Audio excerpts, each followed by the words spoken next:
I still remember the exact moment I realized my best friend had been planning to destroy me for years. It wasn't during a heated argument or a dramatic confrontation. It was quiet, almost peaceful. I was sitting in my car outside the coffee shop where Derek and I had sketched out our first business plan on napkins 7 years earlier. The San Francisco fog was rolling in, blurring the street lights into soft halos, and I was reading an email that my lawyer had just forwarded to me. An email that Derek had sent to our investors 18 months before I was pushed out of my own company. 18 months. While we were still sharing beers and talking about our dreams for the future, he was already laying the groundwork to steal everything I had built. But I'm getting ahead of myself. If I'm going to tell you this story properly, I need to take you back to the beginning. Back to when Derek Holloway wasn't my enemy. Back to when he was the person I trusted more than anyone else in the world. I met Derek during our sophomore year at Stanford. He was the kind of guy who walked into a room and immediately became the center of it.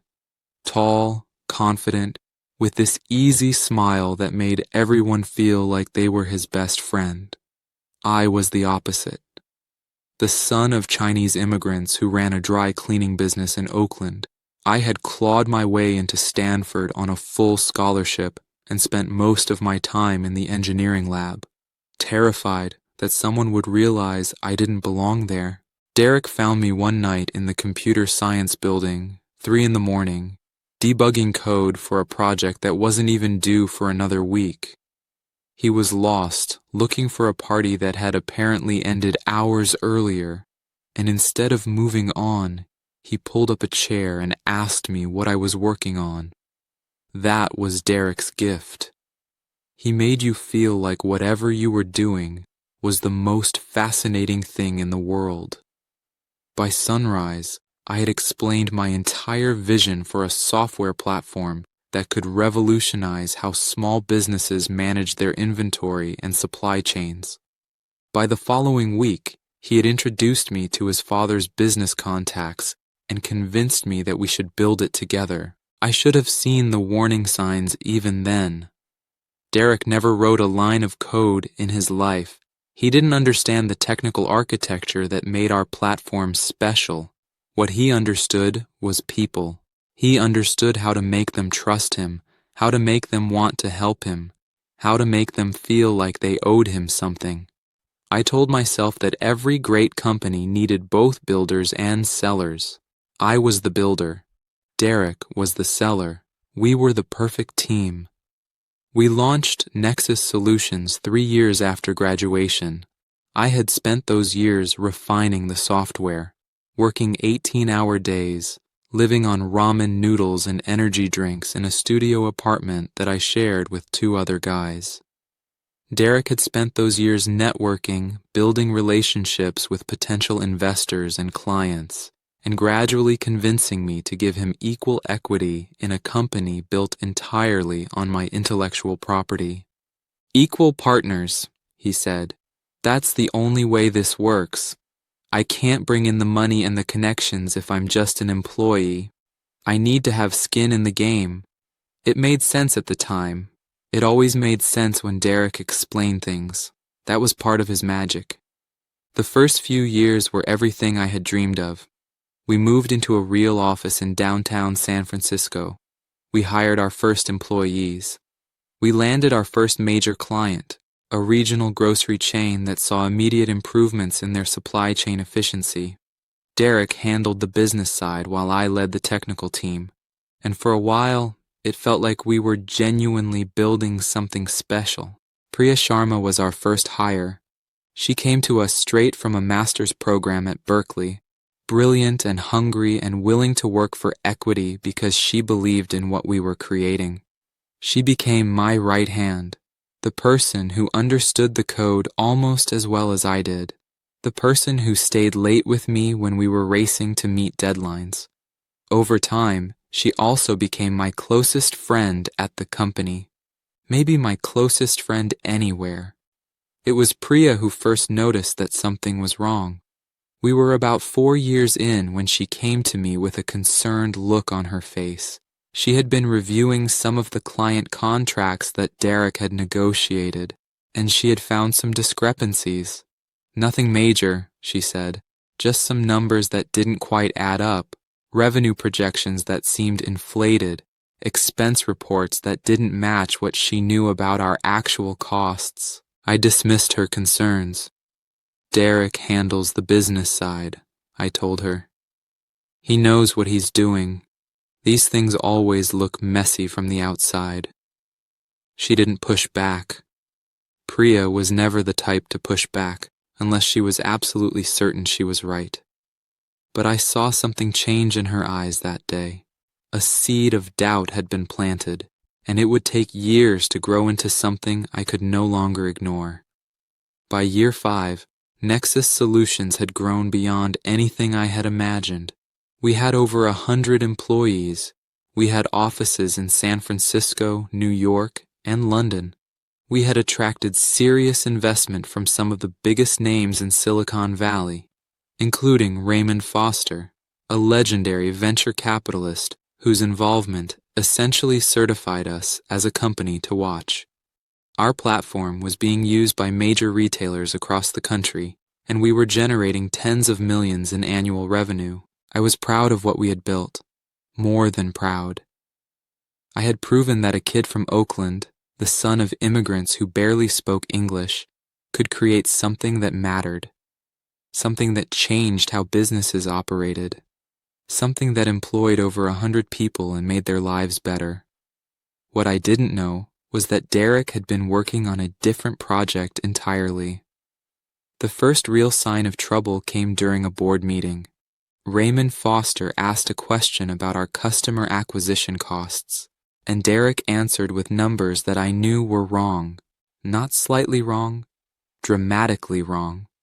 I started to interrupt, but Derek caught my eye and gave me a tiny shake of his head. The message was clear, not now. We'll discuss it later. We didn't discuss it later. When I brought it up after the meeting, Derek laughed it off. Board meetings are performances, Marcus. You tell them what they need to hear to stay confident. The details don't matter as long as the overall picture is accurate. The overall picture isn't accurate if the details are wrong, I said. He put his hand on my shoulder, that same easy smile on his face. This is why I handle the business side, buddy. Trust me, I know what I'm doing. I trusted him. That was my first mistake. Or maybe my first mistake had been trusting him 7 years earlier. Maybe my whole life had been one long mistake, building toward this moment. Things started moving fast after that. Derek began pushing for changes to our company structure. He said we needed to bring in more professional management as we scaled. He said I should step back from day-to-day operations and focus on the product vision. He said it with such sincerity, such genuine concern for my well-being, that I almost believed he was doing me a favor. The new executives he brought in were all people from his network, Harvard MBAs with impressive resumes and expensive suits, who looked at me like I was a curiosity, the technical genius, the founder, a necessary figurehead who didn't understand how real business worked. I started feeling like a stranger in my own company. The board composition changed too. Derek convinced our investors that we needed more business expertise and less founder control. New board members were added, people who owed their positions to Derek's recommendations. Votes that used to go my way started splitting. Then they started going against me entirely. It happened so gradually that I didn't see it for what it was.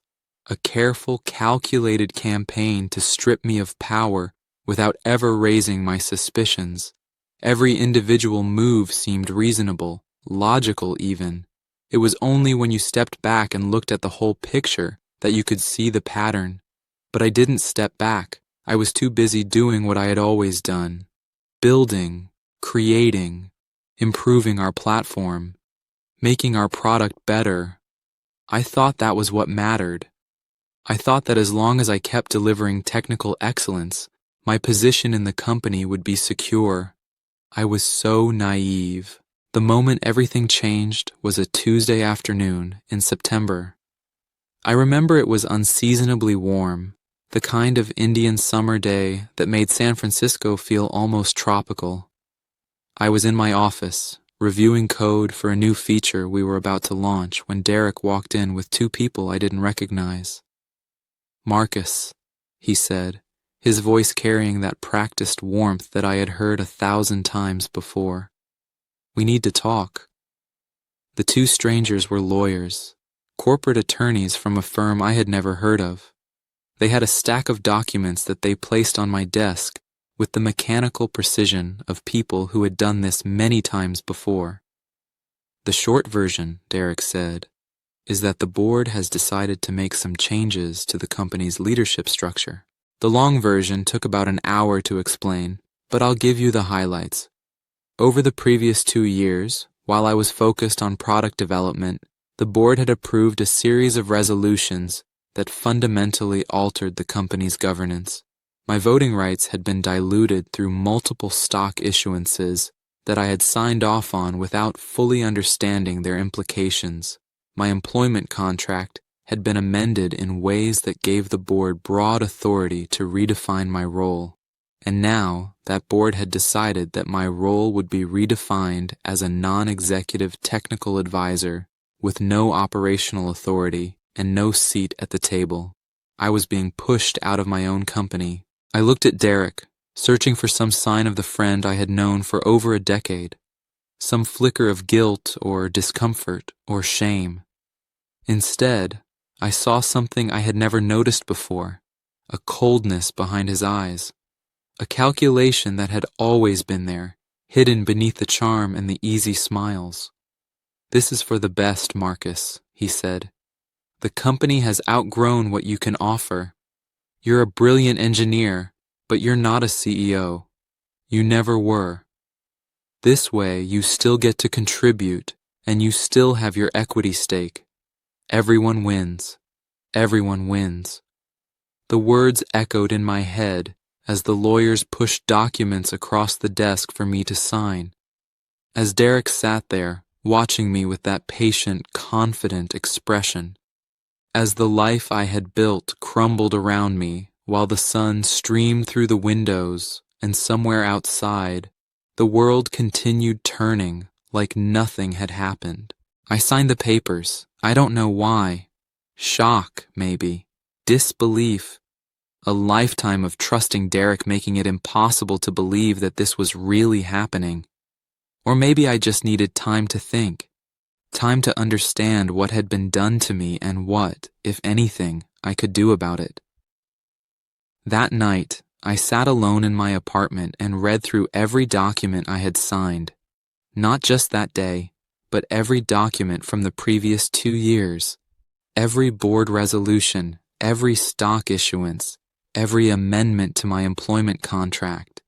And slowly, the pieces began to fall into place. Derek hadn't just pushed me out. He had been planning this for years. Every move he had made, every new executive he had hired, every board member he had recruited had been part of a systematic campaign to take control of the company. My company, the company I had built from nothing while he smiled and schmoozed and waited for the right moment to strike. The worst part wasn't the betrayal itself.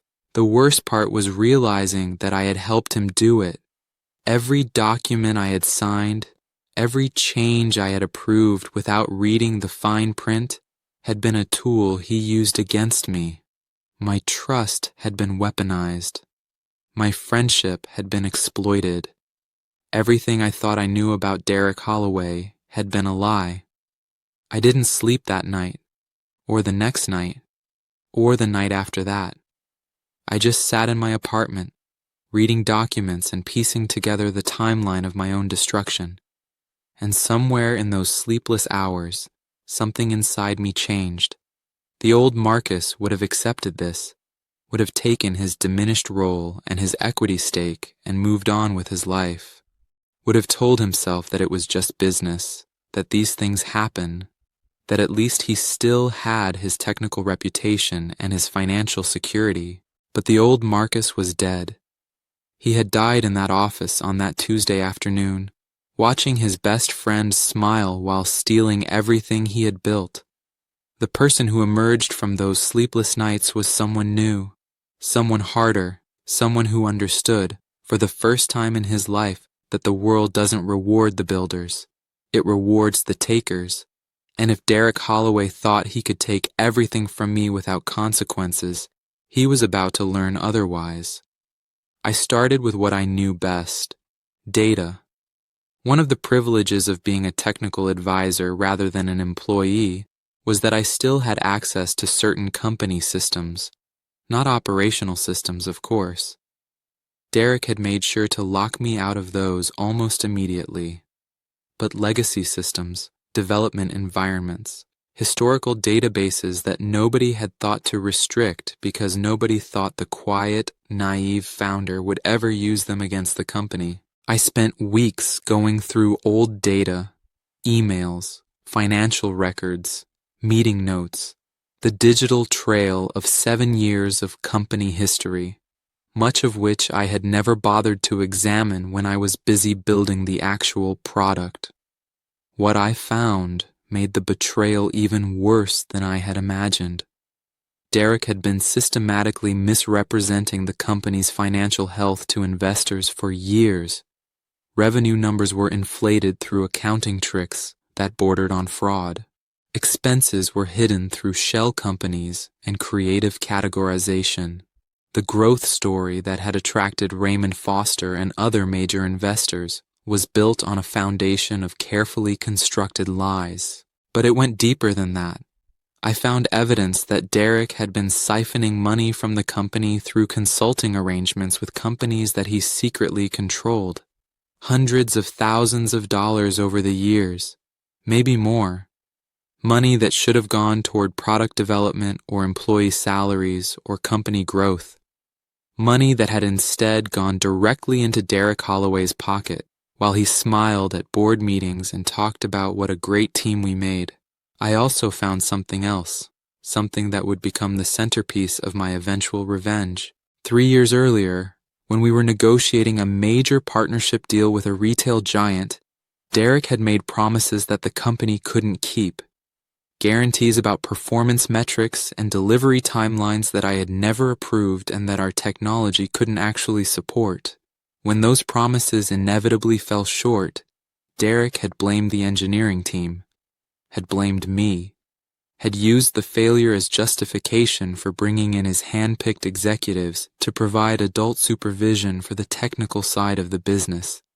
I had accepted that blame at the time, had worked harder, pushed my team harder, trying to make up for what I thought was our failure, never realizing that we had been set up to fail, never understanding that Derek had deliberately made impossible promises specifically so he could use the inevitable shortfall against me. The man I had called my best friend had spent years undermining me, stealing from our company, and building a case for my own removal. And he had done it all with a smile, with a handshake, with that easy charm that made everyone trust him. I saved everything I found, copied it to encrypted drives that I kept in a safe deposit box, documented every discrepancy, every lie, every piece of evidence that could be used against Derek when the time was right, and I started reaching out to people who might be willing to help me. Priya was my first call. She met me at a coffee shop far from the office, looking nervous and conflicted.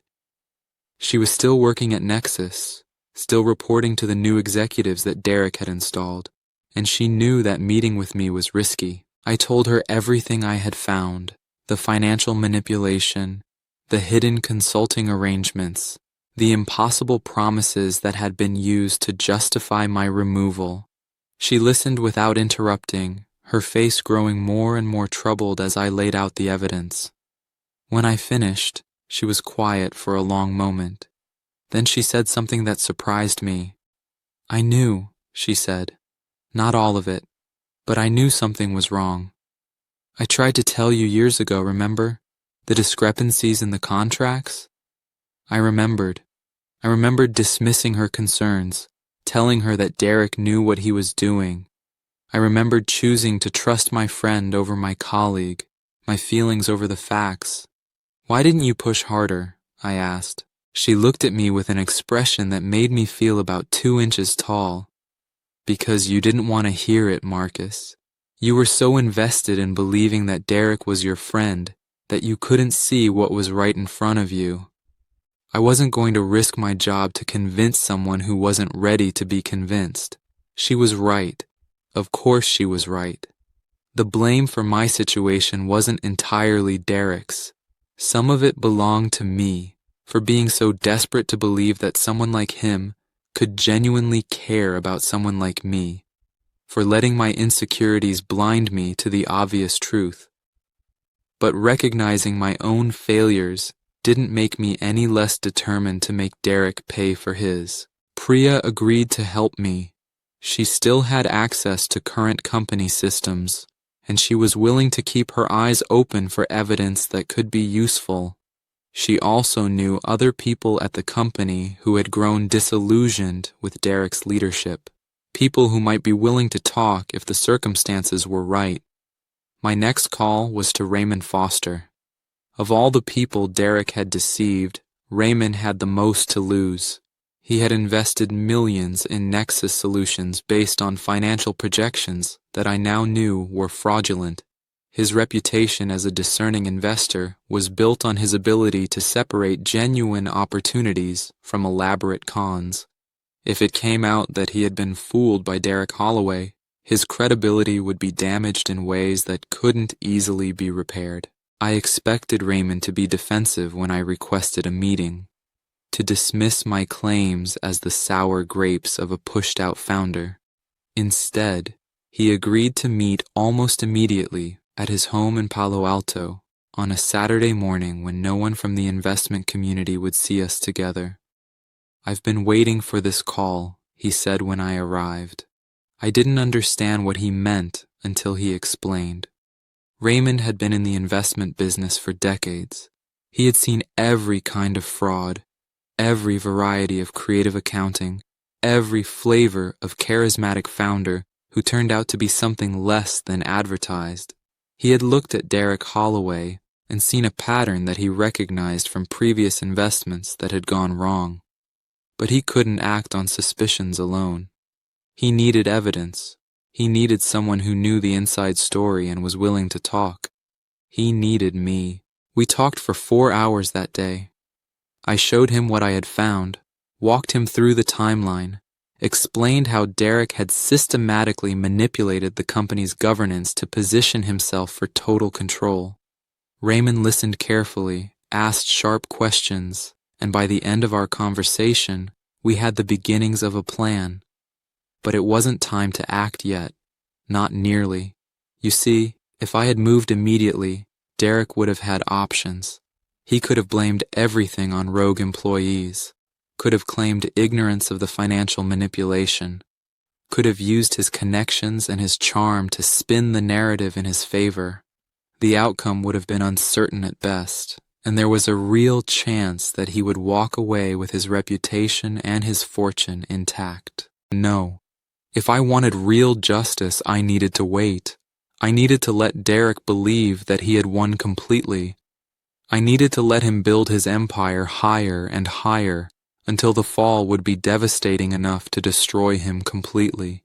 And there was one more thing I needed, something that would make the revenge complete. I needed Derek to succeed beyond his wildest dreams. I needed him to reach the absolute pinnacle of his ambition. And then I needed to tear it all down in a single, spectacular moment. So I disappeared. Not literally, of course. I still lived in San Francisco. I still collected my advisory fees and my dividend payments. I still showed up occasionally at industry events, always polite, always professional, never showing any sign of the rage that burned inside me.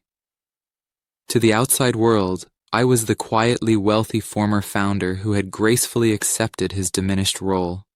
A cautionary tale, perhaps, about what happens when technical brilliance isn't matched by business acumen. But not a threat. Never a threat. Meanwhile, Derek was thriving. With me out of the way, he had consolidated complete control over Nexus Solutions. He brought in new investors, expanded into new markets, and cultivated a public image as a visionary entrepreneur who had built something remarkable. Magazine profiles praised his leadership. Industry conferences invited him to keynote. He was living the dream that I had made possible, and he was doing it with the same easy smile that had fooled me for so many years. I watched it all from a distance, and I waited. 2 years passed, then 3. Derek's star continued to rise. Nexus Solutions went public, making him hundreds of millions of dollars on paper. He bought a mansion in the Bay Area, married a corporate lawyer named Victoria, who seemed to genuinely believe he was the man he pretended to be, and started showing up on lists of the most influential people in tech. Through it all, I kept building my case. Priya fed me information from inside the company. Raymond introduced me to other investors and analysts who had noticed problems with Nexus's numbers. I hired forensic accountants and private investigators, spending a significant portion of my own wealth to assemble an airtight dossier of Derek's crimes. The most important discovery came in year 3 of my waiting period. Priya had noticed unusual activity in the company's intellectual property filings. After digging deeper, she found that Derek had been quietly transferring ownership of key patents and trademarks to a holding company that he controlled personally. Technology that I had developed, innovations that should have belonged to the company and its shareholders, were being stolen right under everyone's noses. This was the piece I had been missing. Financial manipulation was serious, but it was also common enough that sophisticated investors could claim they should have caught it themselves. Intellectual property theft was different. It was clear, unambiguous, and criminal, and most importantly, it gave me leverage that I could use at exactly the right moment. That moment came in year 4 of my exile. Derek announced that Nexus Solutions was being acquired by Tech Global, one of the largest technology conglomerates in the world. The deal was valued at $4 billion, the biggest acquisition in the company's industry that year. Derek personally stood to receive over $700 million from the transaction, more than enough to secure his legacy as a legendary entrepreneur. The announcement dominated the tech news for weeks. Derek gave interviews to every major outlet, telling the carefully crafted story of how he had built Nexus from a small startup into an industry leader. My name was mentioned occasionally, a footnote in the company's history, the brilliant engineer who had laid the technical foundation, the guy who had the ideas but couldn't handle the business side, a supporting character in Derek Holloway's hero's journey. But I wasn't watching the news coverage with bitterness. I was watching with anticipation, because I knew something that Derek didn't. The Tech Global acquisition wasn't just going to make him rich. It was going to destroy him. You see, when a company is acquired for $4 billion, the due diligence process is extensive. Armies of lawyers and accountants comb through every aspect of the target company's operations, looking for liabilities that could affect the deal's value. Usually, this process uncovers minor issues that are negotiated into the final price. Sometimes it uncovers major problems that kill deals entirely.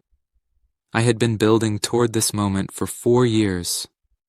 I had assembled a dossier of evidence that documented every crime Derek had committed, every lie he had told, every dollar he had stolen. And I had done it in a way that would make the evidence impossible to ignore. The week before the acquisition was scheduled to close, I delivered that dossier to Tech Global's legal team. Not directly, of course. I used a law firm that Raymond Foster had recommended, former federal prosecutors who knew exactly how to package information for maximum impact. The delivery was anonymous, but the evidence spoke for itself. At the same time, I delivered copies of the same information to the Securities and Exchange Commission, the California Attorney General's office, and 3 investigative journalists who had previously shown interest in covering corporate fraud in the tech industry. I didn't know exactly how things would unfold. There were too many variables, too many people involved, for me to predict precisely how Derek's downfall would play out. But I knew it would be spectacular, and I knew it would be public. The first sign came 3 days after my deliveries. Tech Global issued a brief statement announcing that they were temporarily pausing the acquisition to conduct additional due diligence. Industry analysts speculated about potential problems with Nexus's technology or market position. No one suspected the truth. Then the journalists started calling. I still remember the moment I saw the first article appear online. It was from a tech news site known for investigative reporting, and the headline was devastating. Nexus Solutions, CEO accused of massive financial fraud, acquisition in jeopardy. The story laid out everything: the inflated revenue numbers, the hidden consulting arrangements, the systematic manipulation of the company's governance to push out the original founder. It named Derek Holloway as the architect of a years-long scheme to deceive investors and enrich himself at the expense of everyone who had trusted him. Within hours, the story had been picked up by every major news outlet. Derek's carefully cultivated public image was crumbling in real time, replaced by a narrative of greed, deception, and betrayal. The magazine profiles and keynote invitations that had celebrated him were now being cited as evidence of how thoroughly he had fooled everyone. The next day, Tech Global formally withdrew from the acquisition. Their statement was carefully worded to avoid legal liability, but the message was clear. They had discovered problems so severe that no price adjustment could make the deal viable. Nexus's stock collapsed. In a single trading session, the company lost more than half its value. Employees who had counted on their stock options to fund their retirements watched their financial futures evaporate. Investors who had trusted Derek's numbers found themselves holding shares worth a fraction of what they had paid. I won't pretend I didn't feel some guilt about the innocent people who were hurt by the company's collapse. The engineers and salespeople and customer service representatives who had nothing to do with Derek's crimes, but who lost their jobs anyway. Some of them were my former colleagues, some of them were friends, but I had learned something in the years since Derek pushed me out. The world isn't fair. Innocent people get hurt all the time, often by the actions of the powerful and the ruthless. The best you can do is make sure that the guilty face consequences, and Derek Holloway was guilty of more than anyone had imagined. The SEC investigation moved quickly. Federal regulators don't like being made to look foolish, and the evidence I had provided showed that Nexus's financial statements had been materially misleading for years. Derek was subpoenaed, his records were seized, his bank accounts were frozen pending investigation. The California Attorney General filed criminal charges for theft of trade secrets based on the evidence of intellectual property transfers that Priya had uncovered. This was the charge that really terrified Derek, because unlike securities fraud, which usually results in fines and civil penalties, theft of trade secrets can mean prison time. I watched all of this unfold from the same distance I had maintained for the previous 4 years. I didn't give interviews. I didn't gloat on social media. I didn't reach out to Derek to tell him what I had done. I simply watched as karma, which I had carefully engineered, did its work. But I wasn't completely uninvolved. There was one more person I needed to talk to. One more piece of the puzzle that I needed to address before I could consider my revenge complete. Victoria Holloway, Derek's wife, reached out to me about a month after the news broke. She had found my contact information through a mutual acquaintance, and she wanted to meet. I wasn't sure what to expect. Maybe she wanted to yell at me for destroying her husband. Maybe she wanted to plead for mercy on his behalf. Maybe she just wanted to understand how the man she had married had turned out to be someone so different from who she thought he was. What I got was something else entirely. We met at a restaurant in San Jose, far from anywhere we might be recognized. Victoria was thinner than I remembered, with dark circles under her eyes that suggested she hadn't been sleeping well. She looked like a woman whose entire world had collapsed, which I suppose it had. "I know you were behind this," she said, once we had ordered drinks and the waiter had left us alone. "I don't know how you did it, but I know it was you." I didn't confirm or deny. I just waited for her to continue. She told me that she had started suspecting something was wrong with Derek about a year before the scandal broke. Small things at first, inconsistencies in his stories, late-night phone calls that he would take in another room, financial documents that didn't quite add up. She was a corporate lawyer. She knew how to read the signs. "I started keeping records," she said. "Evidence.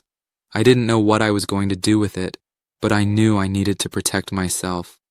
It turned out that Victoria had assembled her own dossier of Derek's crimes, independent of the one I had built. She had documented the secret bank accounts, the shell companies, the conversations she had overheard where Derek talked about me with contempt and discussed how he planned to make sure I never recovered from being pushed out. "He hated you," Victoria said, and there was no pleasure in her voice, just exhaustion. "He always hated you.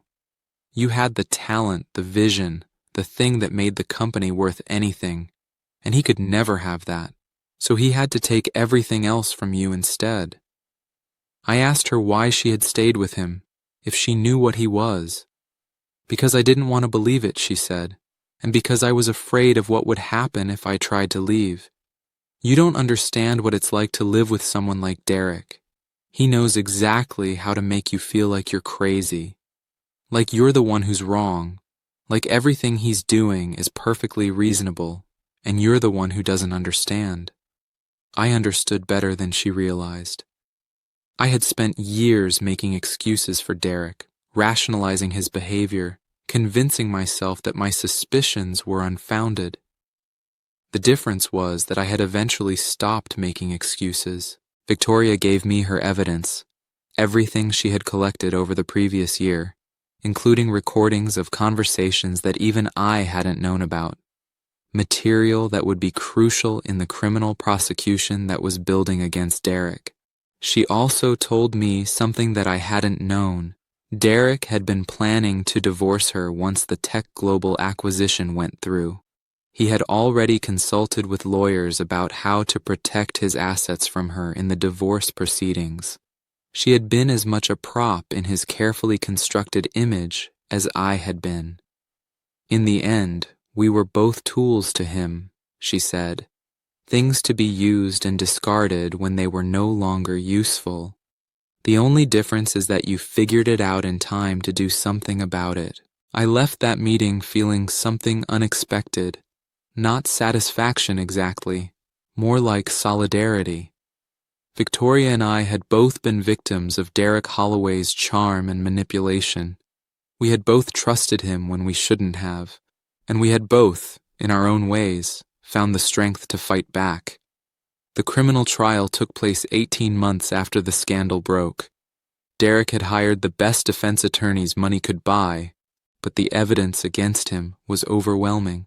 The financial records, the secretly recorded conversations, the testimony of former colleagues who were willing to tell the truth in exchange for immunity from prosecution. I was called as a witness for the prosecution. It was the first time I had seen Derek face to face since that Tuesday afternoon when he had pushed me out of my company. He looked different, older, smaller somehow, like the confidence that had always made him seem larger than life had been drained out of him. When our eyes met across the courtroom, I saw something there that I had never seen before. Fear. I testified for 3 days. I walked the jury through the history of the company, explaining how the technology had been developed and how Derek had gradually manipulated the governance to push me out. I showed them the evidence of financial fraud, the shell companies, the intellectual property theft. I described the moment when I realized that my best friend had been planning to destroy me for years. When the defense attorney cross-examined me, she tried to paint me as a bitter ex-founder seeking revenge against a man who had simply been better at business than I was. She suggested that I had manufactured evidence, that I was motivated by jealousy, that I couldn't accept that Derek had taken the company I started and made it into something greater than I ever could have. I stayed calm. I answered every question honestly and directly. And when she finished, I looked at the jury and said something that I had been waiting years to say. I built Nexus Solutions from nothing. I wrote the code. I developed the technology. I spent years of my life creating something that helped businesses operate more efficiently and employed over 100 people. Derek Holloway contributed nothing but charm and deception. And when he saw an opportunity to take what I had built, he didn't hesitate. Not because he needed to, not because the company required new leadership, but because he wanted to, because taking from others is who he is. The jury deliberated for 4 days. When they came back with their verdict, I was in the courtroom sitting in the gallery with Raymond Foster on one side and Priya on the other. We held our breath as the foreperson stood and read the verdict. Guilty on all counts. Derek received 12 years in federal prison and was ordered to pay restitution that effectively wiped out his entire fortune. The judge called him a serial fraudster who had betrayed the trust of investors, employees, and partners for personal gain. The sentence was meant to send a message that white-collar crime would be punished as seriously as any other kind. I watched them lead Derek away in handcuffs. He turned to look at me one last time, and I saw something in his eyes that I will remember for the rest of my life. Not just fear or desperation, recognition, the understanding that everything he had done, every scheme and manipulation and betrayal, had led inevitably to this moment. He had thought he was the smartest person in the room. He had thought he could take whatever he wanted without consequences. He had thought that because he could fool people with his charm, he could fool the universe itself. He was wrong. After the trial, I thought about trying to rebuild Nexus Solutions. With Derek gone and the fraud exposed, there was a genuine company underneath all the deception, a technology platform that still worked, customers who still needed it, employees who were willing to help restore what had been damaged. But I realized that I didn't want to. That chapter of my life was over. The company I had built with such hope and ambition would always be tainted by what Derek had done to it. Going back would mean living in the shadow of the betrayal, constantly reminded of how thoroughly I had been deceived. Instead, I started something new, a different kind of company, built with different partners, governed by structures that made the kind of manipulation Derek had employed impossible. Priya came with me, as did several other engineers from Nexus who had stayed loyal despite everything. Raymond Foster invested again, putting his money where his mouth was when he said he believed in me. This new company was smaller than Nexus, quieter, more focused on doing excellent work than on making headlines or attracting buzz. We built software that helped small businesses manage their operations, similar to what Nexus had done, but without the overreaching ambition that had made the old company vulnerable to Derek's machinations. It wasn't the same as before. The innocence was gone. The belief that hard work and good intentions were enough to succeed had been permanently shattered.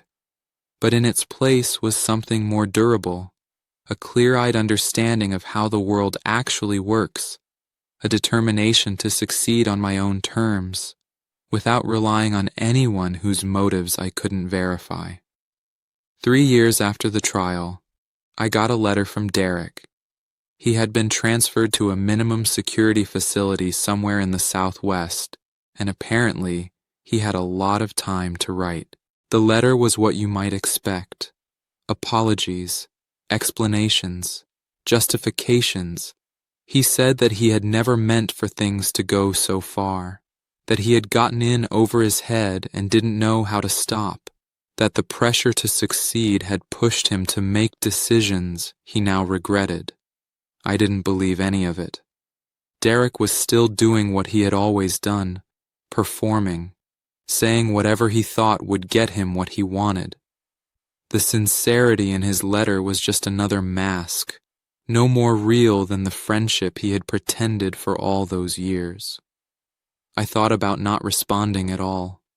What was there to say to someone who had betrayed me so completely?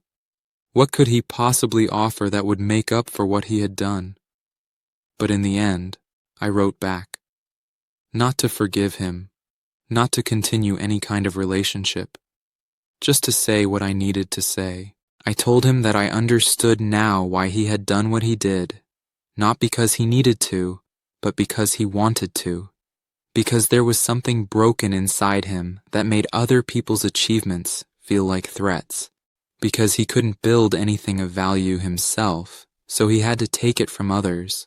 I told him that his betrayal had been the most painful experience of my life, that it had shattered my belief in friendship, in loyalty, in the basic goodness of people, that I had spent years learning to trust again, and that even now part of me would always be watching, always waiting for the next betrayal. But I also told him that I had survived, that I had built a new life, a new company, new relationships that were stronger for being tested, that his attempt to destroy me had failed, not because I was cleverer or luckier than him, but because I had something he would never understand: the ability to create genuine value, to build things that mattered, to earn the trust and loyalty of people who chose to work with me because they believed in what we were doing together. I told him that I hoped he would use his time in prison to become a different person, to find whatever was broken inside him and try to fix it. But I also told him that I didn't expect it to happen, that people like him didn't change. They just found new masks to wear, new performances to give. I ended the letter by saying that I forgave him, not for his sake, but for mine. Carrying the anger and the hatred had been exhausting. It had shaped my life for years, given me purpose and motivation when I needed it, but it had also been a weight that grew heavier with time. Forgiveness was about putting that weight down, about accepting that what happened had happened and that nothing I could do would change it. I mailed the letter and never heard from Derek again. 5 years after the trial, I sold my new company for a modest sum. Enough to never have to work again if I chose, enough to fund whatever projects interested me, to support causes I cared about, to live comfortably without ever having to answer to anyone. I thought I would feel more when it happened. Joy maybe, triumph, the validation of having rebuilt my life after someone tried to tear it down. Instead, I felt something closer to peace. A quiet satisfaction that I had made it through the worst experience of my life and come out the other side. Priya stayed with the company after the sale, helping the new owners integrate our technology into their operations. She eventually became their head of engineering, the kind of role she deserved and that she never would have had at Nexus under Derek's leadership. Victoria Holloway divorced Derek while he was in prison and rebuilt her own career as a corporate attorney specializing in fraud prevention. She sometimes calls me for advice on cases she's working on, and we have dinner occasionally when we're in the same city. Our relationship is strange, not quite friendship, more like the bond between survivors of the same disaster. Raymond Foster retired from active investing but stayed involved as a mentor and advisor to young entrepreneurs.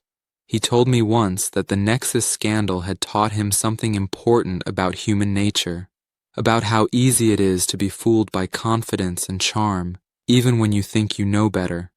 We all learned something from what happened, lessons that cost us years of our lives and scars that will never fully heal, but lessons that made us stronger, wiser, more careful about who we trust and why. As for me, I write software now, small projects mostly, tools that help other people do their work more efficiently. Nothing that will make headlines or attract investors or turn me into an industry figure. Just quiet, useful work that I find satisfying. Sometimes when I'm coding late at night, I think about the person I was when I first met Derek. The eager, insecure kid who couldn't believe that someone so confident and charming would want to be his friend. Who was so desperate for validation that he couldn't see the truth that was right in front of him. I feel compassion for that person, and I'm grateful that he no longer exists.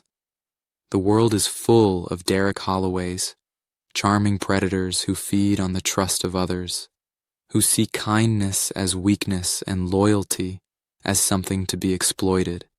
You can't always avoid them. Sometimes they're already embedded in your life before you realize what they are. But you can survive them. You can rebuild after they tear down what you've created. And if you're patient enough, smart enough, and determined enough, you can make them face the consequences of their actions. Derek Holloway thought he was the smartest person in the room. He thought he could take my company, my reputation, my life's work, and face no consequences. He was wrong. And somewhere in a minimum security prison in the American Southwest, surrounded by the ruins of everything he tried to steal, he's had plenty of time to understand exactly how wrong he was.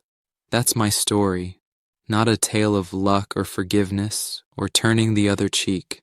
A story about what happens when you betray someone who has nothing left to lose, when you underestimate someone you've dismissed as unimportant, when you assume that because you've won the battle, you've won the war. I waited 4 years to destroy Derek Holloway. 4 years of patience, planning, and preparation.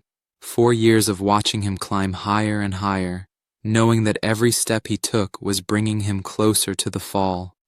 When it finally came, it was everything I had hoped for. Public, devastating, complete. The kind of destruction that doesn't just end a career, but erases a legacy. The kind that makes people wonder how they ever believed in him in the first place. Was it worth it? The years of waiting? The resources I invested? The energy I spent thinking about someone who had proven himself unworthy of my attention? I used to ask myself that question. I don't anymore. Some betrayals are too deep to forgive. Some wounds are too severe to heal without first addressing their cause. And some people, no matter how much they've hurt you, need to understand that their actions have consequences. Derek Holloway understands that now. And wherever he is, whatever he's doing, whatever mask he's wearing for whatever new audience he's trying to fool, he knows one thing for certain. He didn't get away with it. He never will. And neither will anyone else who thinks they can build their success on the ruins of someone else's trust. That's the promise I made to myself in those sleepless nights after he pushed me out. That's the promise I kept through 4 years of patient waiting. And that's the promise I'll keep for the rest of my life. Betrayers beware. Karma doesn't forget. And sometimes, karma has help.